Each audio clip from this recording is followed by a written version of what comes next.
ఈరోజే చివరి శ్రావణ బుధవారం. ఎంతో పవిత్రమైన విశేషమైన రోజు. బుధవారము అంటే విఘ్న నాయకుడైన వినాయకుడికి ఎంతో ప్రీతికరమైన రోజు. మరి ఇంతటి విశేషమైన రోజు గణేశ పురాణంలోని ఈ కథను విన్నా, చదివినా, చెప్పినా, వినిపించినా జన్మల పాపాలు తొలగి కోటి జన్మల పుణ్యం వస్తుంది, సకల శుభాలు కలుగుతాయి. మరి ఆ కథ ఏంటో ఇప్పుడు ఈ వీడియోలో తెలుసుకుందాం. పూర్వం విదర్భ దేశాన్ని భీముడు అనే రాజు పాలిస్తూ ఉండేవాడు. మహాబలవంతుడైన భీముడు తన భుజబలంతో ఎంతో మంది రాజుల్ని ఓడించి వారందరినీ తన సామంతులుగా చేసుకున్నాడు. అతని రాజధాని కౌండిన్యపురం. ఆ రాజ్య రక్షణ కోసం అపారమైన సైన్యం ఎప్పుడూ సర్వసన్నద్ధంగా ఉండేది. భీముడు పరాక్రమవంతుడే కాదు, వితరణశీల కూడా. ప్రజలకి, పండితులకి, భూసురులకి విరివిగా దాన ధర్మాలు చేసేవాడు. ఆయన్ని ఆశ్రయించి ఎంతో మంది నిశ్చింతగా జీవిస్తూ ఉండేవారు. ఇక భీముడి భార్య చారుమతి, పేరుకు తగ్గట్టే సుగుణవతి, మంచి సౌందర్యవతి, మహాపతివ్రత. ఆమె ఎప్పుడూ కూడా భీముడితో ఎంతో ఆనందంగా కాలాన్ని గడిపేది. వారిద్దరూ ఎంతో అన్యోన్యంగా జీవించేవారు. ఎన్ని సుఖభోగాలు అనుభవిస్తున్నా వారికి సంతాన యోగం మాత్రం కలగలేదు. సంతాన భాగ్యం కోసం భీముడు ఎన్నో వ్రతాలు, పూజలు, హోమాలు, దానాలు చేశాడు. అయినా ఏ ప్రయోజనమూ లేకపోయింది. ఇలా ఎంతకాలం గడిచినా తమ కోరిక నెరవేరకపోవడంతో భీముడు కృశించిపోయాడు.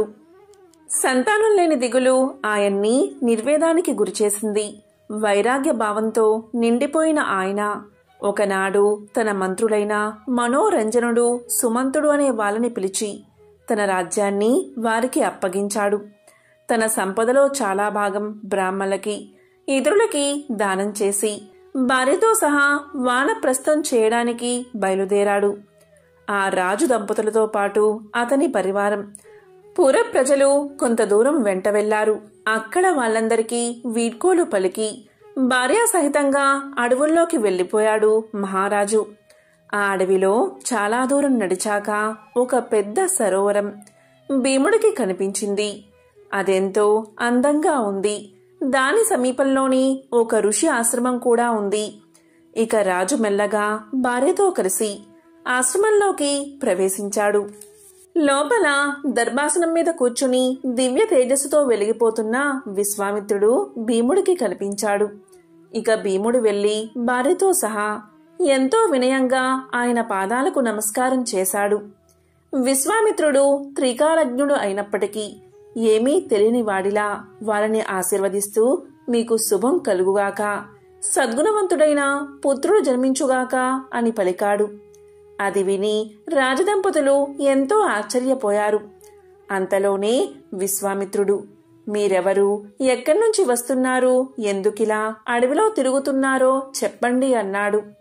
మీ బాధ నివారణకు ఏం చెయ్యాలో తర్వాత చెబుతాను అంటూ చిరునవ్వు నవ్వాడు విశ్వామిత్రుడు.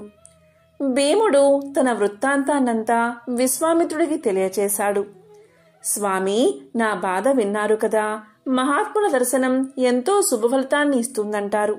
మీరిచ్చిన ఆశీస్సులు ఫలించాలని మనసారా కోరుకుంటున్నాను. అయితే నా పూర్వజన్మ ప్రారబ్ధం ఏమిటి? కర్మ దోషాల్ని పోగొట్టుకోవడానికి నేనేం చెయ్యాలి? ఎలాంటి పరిహారాన్ని ఆచరించాలి? దయచేసి నాకు చెప్పండి స్వామి అని వేడుకున్నాడు భీముడు. ఇక విశ్వామిత్రుడు భీముడితో, రాజా, నీవు పూర్వజన్మలో గొప్ప ఐశ్వర్యవంతుడివి. ధనమదంతో, అహంకారంతో తరతరాలుగా మీ వంశం వారు కులదైవంగా అర్చిస్తున్న గణపతి పూజని నీవు వదిలేశావు. కులధర్మాన్ని మంట గలిపావు. నీ పూర్వీకులంతా శాస్త్రంలో, వేదంలో చెప్పిన ధర్మాలన్నీ ఎంతో శ్రద్ధగా ఆచరించేవాళ్లు. వారంతా నిత్యం గజాననుణ్ణి భక్తి శ్రద్ధలతో కొలిచేవారు.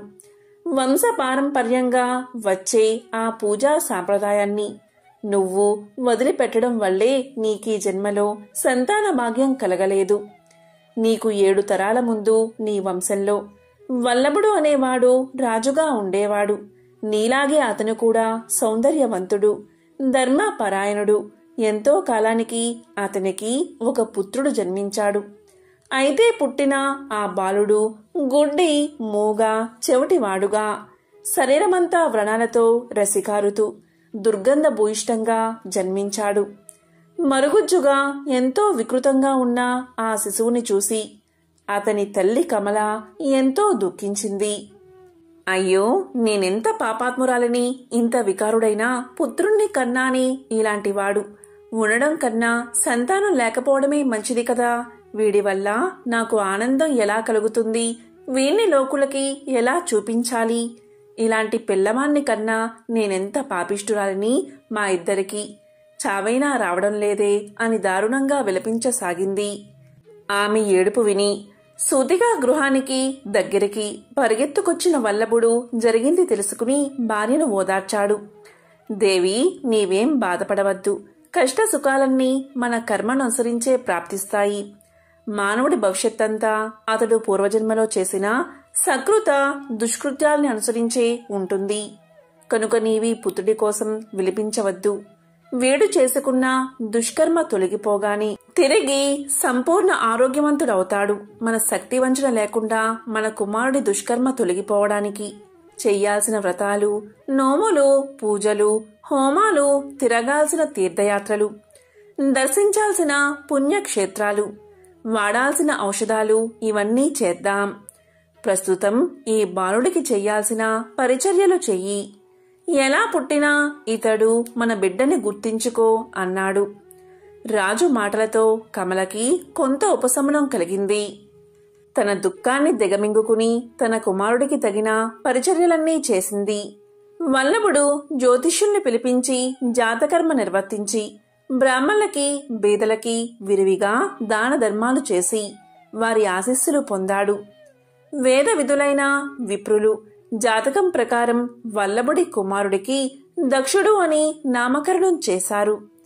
తరువాత వల్లభుడు తన కుమారుడి రోగం నశించిపోవాలని సంకల్పించి ఎన్నో మంత్ర ప్రయోగాలు, ఔషధీ హోమాలు చేయించాడు. వైద్యుల్ని పిలిపించి ఔషధ ప్రయోగాలు చేయించాడు. కొడుకు స్వస్థత కోసం స్వయంగా 12 సంవత్సరాలు కఠోర దీక్షతో తపస్సు చేశాడు. అయినా ఎలాంటి ప్రయోజనమూ కలగలేదు. దాంతో వల్లభుడికి తీవ్రమైన విరక్తి కలిగింది. తన భార్యాపుత్రుల మీద విపరీతమైన కోపం కలిగింది. యుక్తాయుక్తాలు విచారించకుండా ఎంతో నిర్దయగా వారిద్దరినీ రాజభవనం నుంచి వెళ్లగొట్టాడు. భర్త చేత తిరస్కారానికి గురైన కమలాదేవి కుమారుణ్ణి తీసుకుని తన దౌర్భాగ్యానికి చింతిస్తూ అడవుల్లోకి వెళ్లిపోయింది. ఆమె అలా కుమారుణ్ణి వీపున కట్టుకుని అడవులు, గ్రామాలు దాటి ముందుకు వెళ్లసాగింది. దారిలో వచ్చిన గ్రామాల్లో భిక్షాటన చేస్తూ అడవుల్లో దొరికిన పళ్లతో ప్రాణాన్ని నిలుపుకుంటుంది. ఆమె ధరించిన విలువైన ఆభరణాలన్నీ దొంగలు దోచేసుకున్నారు. పలు గ్రామాల్లో సంచరిస్తూ తన పిల్లవాణ్ణి అక్కడి ఆలయ ప్రాంగణంలో ఉంచి తాను భిక్షాటనకు వెళ్లి భిక్షం తీసుకువచ్చేది. ఒకనాడు భిక్ష కోసం ఒక గ్రామంలోకి ఆమె ప్రవేశించగానే గణేశ్వరుడి భక్తుడైన ఒక బ్రాహ్మణుడు ఆమెకు ఎదురుపడ్డాడు. ఆ సమయంలో కమలాదేవి వీపున తన కుమారుణ్ణి కట్టుకుని ఉంది. మహాపవిత్రుడు గణపతి వరప్రసాదుడు అయిన ఆ విప్పుడి మీద నుంచి వచ్చిన గాలి కమలాంబ వెనుక ఉన్న పిల్లవాడి మీదకి సోకింది. అంతే ఆశ్చర్యంగా దక్షుడి కళ్ళకు చూపు, చెవులకు వినికిడి శక్తి, నోటికి మాట వచ్చేశాయి. శరీరం మీదున్న వ్రణాలన్నీ మాయమైపోయి సుందర శరీరుడు అయ్యాడు. తన కుమారుడు పూర్తిగా స్వస్థత పొందడం చూసి కమలాంబ ఆనందానికి అవధుల్లేకుండా పోయింది. ఎన్నాళ్ళలో పడ్డ వేదనకి ఫలం లభించినందుకు ఎంతగానో సంతోషించింది. మణి మంత్రాల వల్ల, ఔషధాల వల్ల నయంకాని వ్యాధి విప్రుడి శరీరం నుంచి వీచిన గాలితోనే నయమైపోవడాన్ని చూసి ఆమె ఎంతగానో ఆశ్చర్యపోయింది. అయితే గజానన వరప్రసాదుడైన విప్రుడు అక్కడ ఉండకుండా ఎటో వెళ్లిపోయాడు. అతనికి విషయం ఏమీ తెలియదు. కమలాంబ వెనుతిరిగి ఆయనకి కృతజ్ఞత చెప్పుకుందాము అనేసరికి ఆయన కనిపించలేదు. చేసేదేం లేక కమలాంబ మనసులోనే ఆ మహనీయుడికి నమస్కారం చేసింది. మర్నాడు యథావిధిగా కమలాంబ భిక్షాటనకి పుత్రుడితో పాటు వెళ్ళింది. వెళ్ళిన ప్రతి చోట ఆమెకి ఆమె కుమారుడికి షడ్రసోపేతమైన భోజనాన్ని పెట్టేవాళ్లు. ఇలా ప్రతిరోజు ఆ తల్లి కొడుకులకి విందు భోజనం లభించేది. కొన్నాళ్లు గడిచాక ఆ ఊరిలోని ఒక పెద్ద మనిషి గ్రామంలోకి వచ్చిన దక్షుడితో, నాయనా, నీవెవరు, ఎక్కడ్నుంచి వచ్చావు అని ప్రశ్నించాడు. దక్షుడి తల్లి దగ్గరికి వచ్చి తన పుట్టు పూర్వోత్తరాలన్నీ తెలుసుకుని ఆ విషయాన్ని వెళ్లి గ్రామ ప్రజలకు తెలియచేశాడు. వారంతా దక్షుడి వృత్తాంతం విని ఎంతో ఆశ్చర్యపోయారు. ఆ బాలుడికి సంపూర్ణ ఆరోగ్యాన్ని చేకూర్చిన బ్రాహ్మణుడి గొప్పతనాన్ని ఎంతగానో ప్రశంసించి తమ తమ ఇళ్లకు వెళ్లిపోయారు. ఈ విధంగా కొన్ని రోజులు గడిచాక కమలాంబ గజానన వరప్రసాదుడైన విప్రుడి ఇల్లు తెలుసుకుంది. మహానుభావుడైన ఆయన ద్వారా శ్రీ మహాగణపతి పూజా విధానాన్ని చెప్పించుకుంది.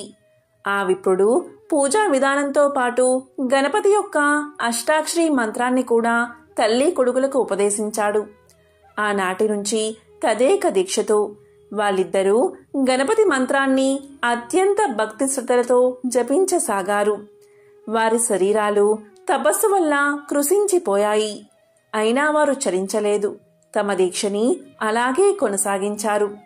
భక్తాభీష్ట వరదాయకుడైన గజాననుడికి ఆ తల్లి కొడుకుల మీద అనుగ్రహం కలిగింది. వెంటనే పెద్ద శరీరంతో, ఏనుగు ముఖంతో, ఎర్రటి వస్త్రాల్ని, బంగారు భుజకీర్తుల్ని, తల మీద మణిరత్న ఖచ్చితమైన కిరీటాన్ని, బంగారు మొలతాడుని ధరించి శేషుణ్ణి ఉదరానికి చుట్టుకుని ఒక పాదాన్ని మోకాలకు తాకించి మరో పాదాన్ని పాదపీఠం మీద ఉంచి కరుణారస దృష్టిని ప్రసరిస్తూ వారికి దర్శనమిచ్చాడు. వాళ్ళిద్దరూ ఎంతో ఆశ్చర్యంగా చూస్తూ ఉండగాని క్షణంలో స్వామి ఒక బ్రాహ్మణులా మారిపోయాడు.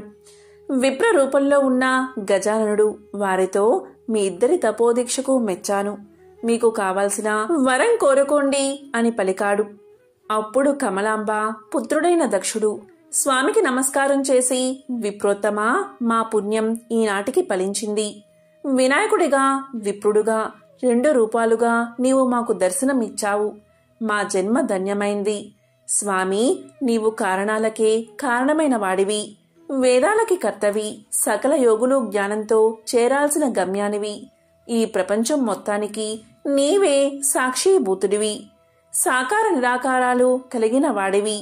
సృష్టి స్థితి లయలు చేస్తే త్రిమూర్తుల స్వరూపానివి.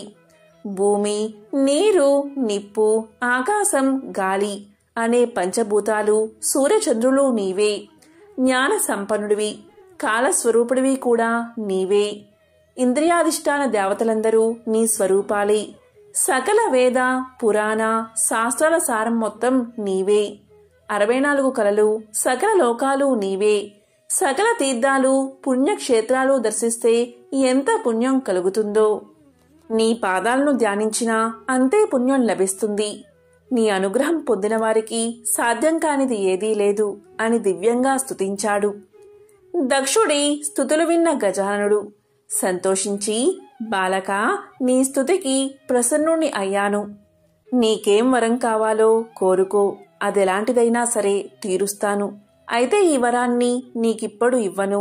అలా చేస్తే నాకింకో భక్తుణ్ణి చిన్నబుచ్చినట్లు అవుతుంది. నా మరో భక్తుడి పేరు ముద్గరుడు. నీవు ఆయన్ని స్మరిస్తే చాలు, నీ ముందు ప్రత్యక్షమై నీ కోరిక తీరుస్తాడు. శుభం కలుగుగాక అని ఆశీర్వదించి అంతర్ధానమైపోయాడు. ఆ తర్వాత దక్షుడు రాజయ్యాడు. ఈ విధంగా విశ్వామిత్రుడు దక్షుడి చరిత్రను భీమరాజుకు తెలియచేశాడు.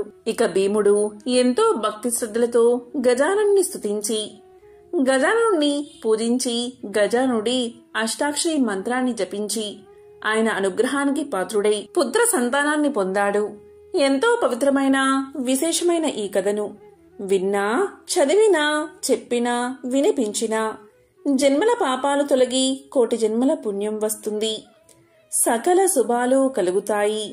ఒకప్పుడు పరమేశ్వరుడు పార్వతీ సమేతుడై కైలాస శిఖరంపై కొలువు తీరి ఉండగా సమస్త దేవతా గణాలు వారి సందర్శనార్థమై విచ్చేశారు. అద్భుతమైన తమ గాన కౌశలంతో శంకరుడికి ప్రీతి గావించారు. గంధర్వులంతా అప్సరసలు నాట్యం చేశారు. కొందరు మునులు నేత్రాలతో ధ్యానించసాగారు. మరికొందరు గౌరీ వల్లభుణ్ణి మానసిక ఉపచారాలతో పూజించారు. వశిష్ఠ, వామదేవ, జమదగ్ని, భరద్వాజ, గౌతమ మునీశ్వరులంతా వివిధ స్తోత్రాలతో స్తుతించారు. అప్పుడు శివుడి తలపై ఉన్న శేషుడు ఇలా అనుకున్నాడు, ఈ 3 లోకాల్లోనూ నేనే శ్రేష్ఠుడిని. అందుకే శివుని శిరస్సుపై ఉన్నాను. భూభార సామర్థ్యం నాకు కాక ఎవరికీ లేదు. నా జాతికి చెందిన వాసుకునే కవ్వపు తాటిగా చేసుకుని దేవతలు, రాక్షసులు అమృతాన్ని సిద్ధింప చేసుకుని అమరులు అయ్యారు. కనుక నాకంటే ఉత్కృష్టమైన వారు ఎవరూ లేరు అన్న అహం అతనిలో కలిగింది. శివుడు శేషుని మనో అభీష్టాన్ని తెలుసుకుని ఆగ్రహ ఆవేశుడై తనపై ఉన్న శేషుణ్ణి తీసి నేలపైకి విసిరి కొట్టాడు. అప్పుడు శేషుని యొక్క ఒక్కొక్క శిరస్సు 10 భాగాలై మూర్ఛిల్లిపోయి మరణించిన వాడివలే పడిపోయాడు. ఇలా ప్రాణమాత్ర వశిష్ఠుడైన శేషుడు దుఃఖిస్తూ తనలో తాను ఇలా అనుకున్నాడు, త్రైలోకేశ్వరుడు అయినటువంటి ఈ శివుడికే శిరో అలంకారం అయినప్పటికీ ఇటువంటి దురవస్థ కారణం చేత రెక్కలు విరిగిన పక్షులా ఎటూ కదలలేకుండా ఉన్నాను. నన్ను రక్షించి సేద తీర్చేవారు ఎవరు? తిరిగి నా స్వస్థలాన్ని పొందగలిగే ఉపాయం చెప్పే వారెవరు అని అనుకుంటూ విచారిస్తూ ఉండగా అతనికి ఆ మార్గంలోనే వస్తున్న నారదుడు దైవవసాన కల్పించాడు. అప్పుడు నారదుడు శేషుణ్ణి చూసి ఇలా పలికాడు, ఎందుకని దుఃఖిస్తున్నావు? నీ శిరస్సును ఎందువల్ల హగ్నాలు అయ్యాయి? నీవు ఏ మునికైనా అపచారం చేసి వారి ఆగ్రహానికి గురయ్యావా? లేక గర్వంతో శంకరుడికి ఏమైనా అపచారం చేశావా?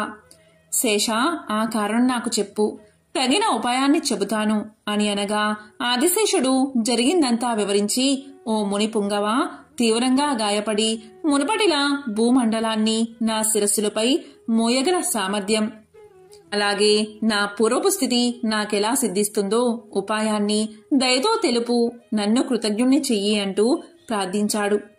అప్పుడు నారదుడు ఇలా పలికాడు, ఓ నాగరాజా, నీకు దేవదేవుడైన గజాని యొక్క అనుగ్రహం కలిగించి మహామంత్రోపదేశం కావిస్తాను.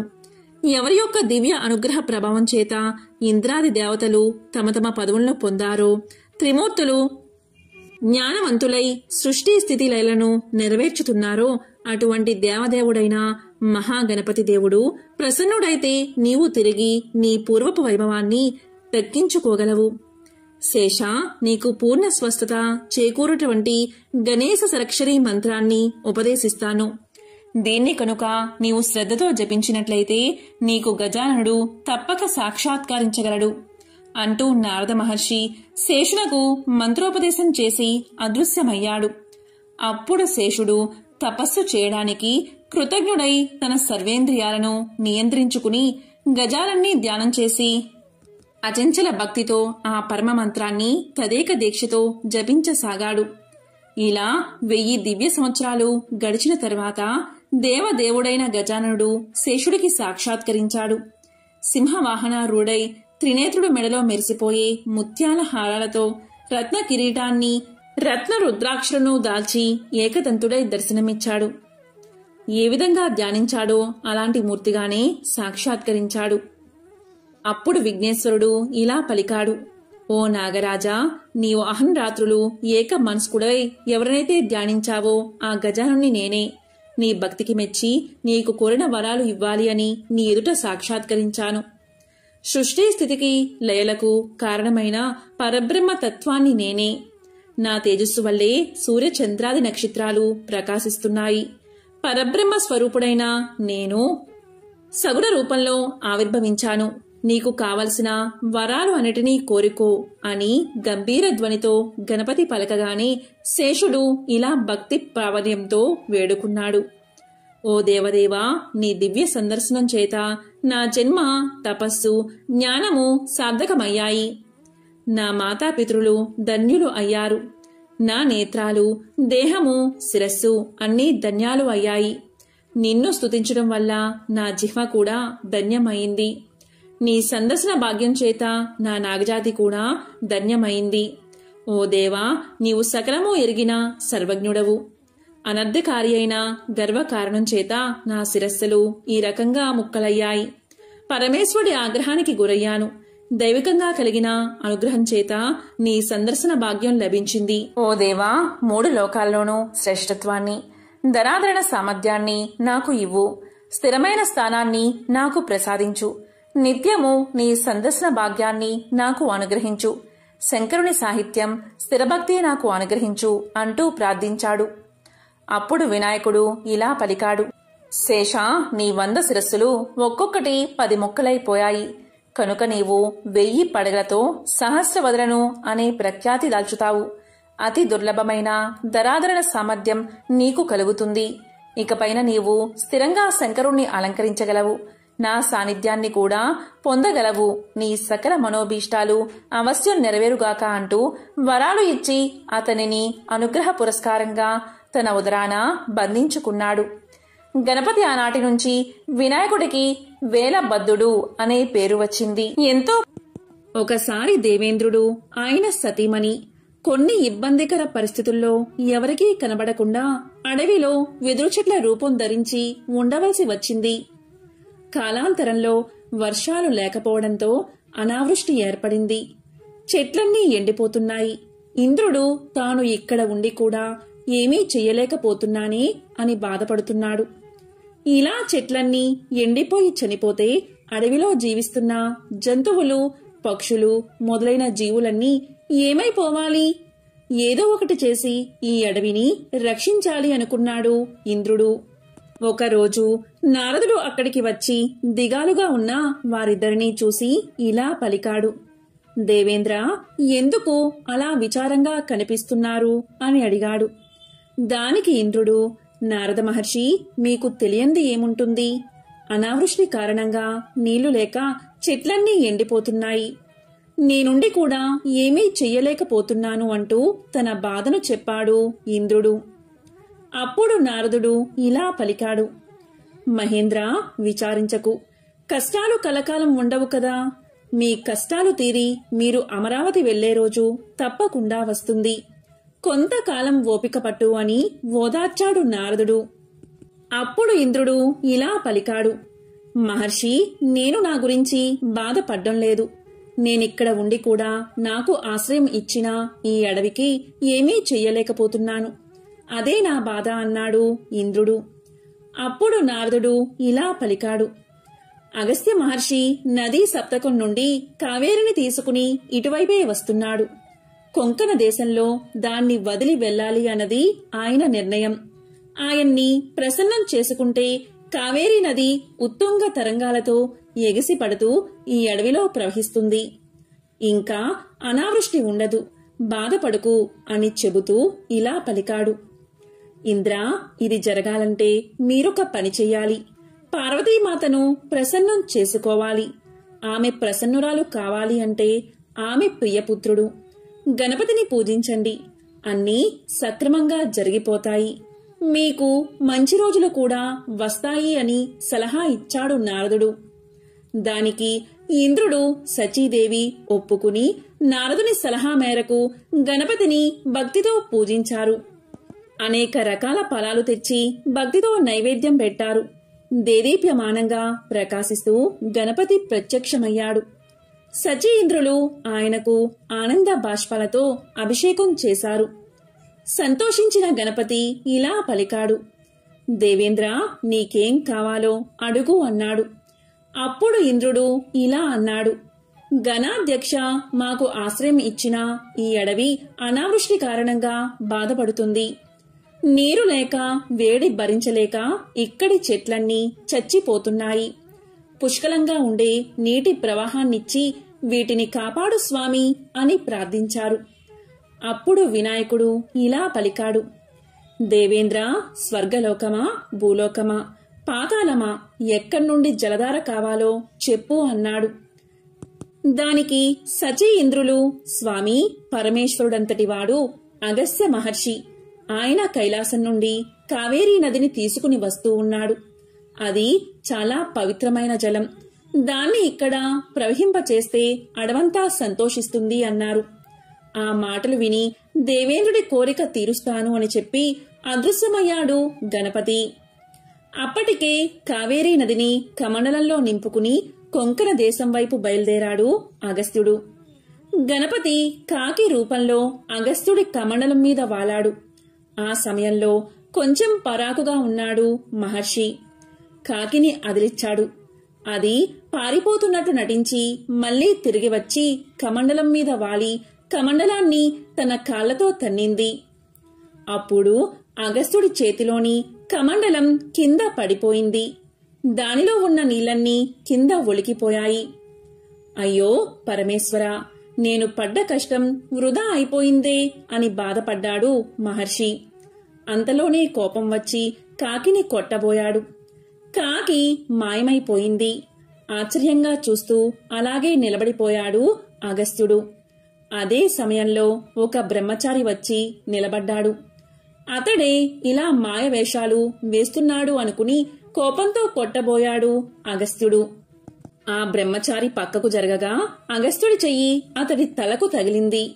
దొరకకుండా తప్పించుకుంటూ దూరంగా పారిపోతూ ముప్పు తిప్పలు పెట్టాడు ఆ బ్రహ్మచారి. కోపంతో వెంటపడ్డాడు మహర్షి. ఏమైనా సరే తన వెంట తెచ్చుకున్న పవిత్రమైన జలాన్ని పారబోసినా ఆ బ్రహ్మచారిని వదలకూడదు అనే నిశ్చయంతో ఆ బ్రహ్మచారి దొరకకపోతాడా అని చూస్తూ నిలబడ్డాడు మహర్షి. అదే సమయంలో శూర్పకర్ణం, లంబోదరం, ఏనుగుతల, ఎలుక వాహనంతో భవానీమాత కుమారుడు గణపతి తన గణాలతో సహా వచ్చి నిలబడ్డాడు. కాకి రూపంలోనూ బ్రహ్మచారి రూపంలోనూ తనను అల్లరి పెట్టింది గణపతి అని అర్థం చేసుకున్నాడు అగస్త్యుడు. వెంటనే పశ్చాత్తాపంతో ఇలా పలికాడు. అయ్యో గణాధ్యక్ష, వినాయక, నేనెంత అపరాధిని, ఎంత పాపం చేశాను. నా పాపానికి నిష్కృతి లేదు. అపచారం చేశాను. నన్నేం చేసినా పాపం లేదు. అవివేకంతో నిన్ను గుర్తించలేక కొట్టబోయాను. నన్ను క్షమించు అంటూ తలమీద ముట్టుకుంటూ ఏడ్చేస్తున్నాడు అగస్త్యుడు. అప్పుడు గణపతి చిరునవ్వుతో ఇలా పలికాడు. అగస్త్య, పొరపాటు ఎవరికైనా సహజమే. నీమీద నాకు కోపం లేదు. నీకేం కావాలో అడుగు అన్నాడు. దానికి అగస్త్యుడు, స్వామి, నేను చేసింది తప్పే. వివేకం వదిలేసి కోపంతో నీ తలమీద ముట్టాను అంటూ పశ్చాత్తాపంతోనూ బాధతోనూ తన తలమీద మళ్లీ మళ్లీ ముట్టుకుంటున్నాడు. కొంచెం సేపటికి తేరుకుని కిందపడిన కమండలాన్ని చేతిలోకి తీసుకుని శివార్చనకు కూడా నాకు నీరు మిగలలేదు అన్నాడు దిగులుగా. అప్పుడు స్వామి, బాధపడకు, శివార్చనకు నీరు నేనిస్తాను అని గణపతి తన తొండాన్ని చాపి కిందపడిన కావేరి నీటిని తీసి కమండలాన్ని నింపి అగస్త్యుడికి ఇచ్చాడు. మహర్షి, ఇంద్రుడి కోరిక మీద అడవిని రక్షించడానికి ఈ నీరు తీసుకోవాల్సి వచ్చింది. అదే కావేరీ నీటిని నా తొండంతో నీ కమండలంలోనే పోసిస్తున్నాను. శివార్చనకు ఇది పవిత్రమైన జలమే. నన్ను తలమీద ముట్టానన్న బాధతో నిన్ను తలమీద ముట్టుకున్నావు. ఇప్పట్నుంచి ఎవరైతే నా అనుగ్రహం పొందాలని నన్ను పూజించేటప్పుడు తలమీద మొట్టికాయలు ముట్టుకుంటారో వాళ్ళని వెంటనే అనుగ్రహించి వాళ్ల కోరికలు తీరుస్తాను. నా తండ్రితో సమానుడువు. నీమీద నాకు ఎటువంటి కోపమూ లేదు. ఈ వరానికి నువ్వు అర్హుడవే. నీ వలన నా భక్తులు తక్కువ పూజతో ఎక్కువ ఫలితాన్ని పొందుతారు అని చెప్పి ఇంకా ఎన్నో వరాలు అగస్త్య మహర్షికి ఇచ్చి అంతర్ధానమయ్యాడు గణపతి.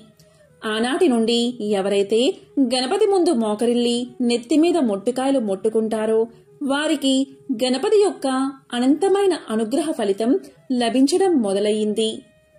అప్పట్నుంచి అగస్త్యుణ్ణి తలుచుకుంటూ గణపతికి మొక్కేవారు అందరూ మొట్టికాయలు వేసుకోవడం ఆనవాయితీగా వస్తుంది. వినాయకుడు తర్పణ ప్రియుడు. గణపతికి 21 రోజులు బెల్లం పానకంతో తర్పణం చేస్తే తాము అనుకున్న పనులు ఎటువంటి విఘ్నము అవాంతరాలు లేకుండా సాధించగలుగుతారు. ఈ స్వామికి ఉండ్రాళ్ళు, అరటిపళ్ళు, పేలాలు, అటుకులు, బెల్లం, వడపప్పు, పానకం ఎంతో ప్రీతికరమైనవి. జిల్లేడు పూలతో గణపతిని పూజిస్తే కోరికలు నెరవేరతాయి. వినాయక చవితి నాడు వినాయకుడికి ఇష్టమైన సంఖ్య 21. ఆ 21 పత్రాలతో ఆయన్ని పూజిస్తారు. వినాయక చవితి నాడు మాత్రమే తులసీ దళాలతో వినాయకుణ్ణి పూజించాలి. మరి ఏ ఇతర రోజుల్లోనూ వినాయకుణ్ణి తులసీ దళాలతో పూజించకూడదు. అలా పూజించకపోవడానికి వెనుక ఒక కథ ఉన్నట్లుగా తెలుస్తుంది.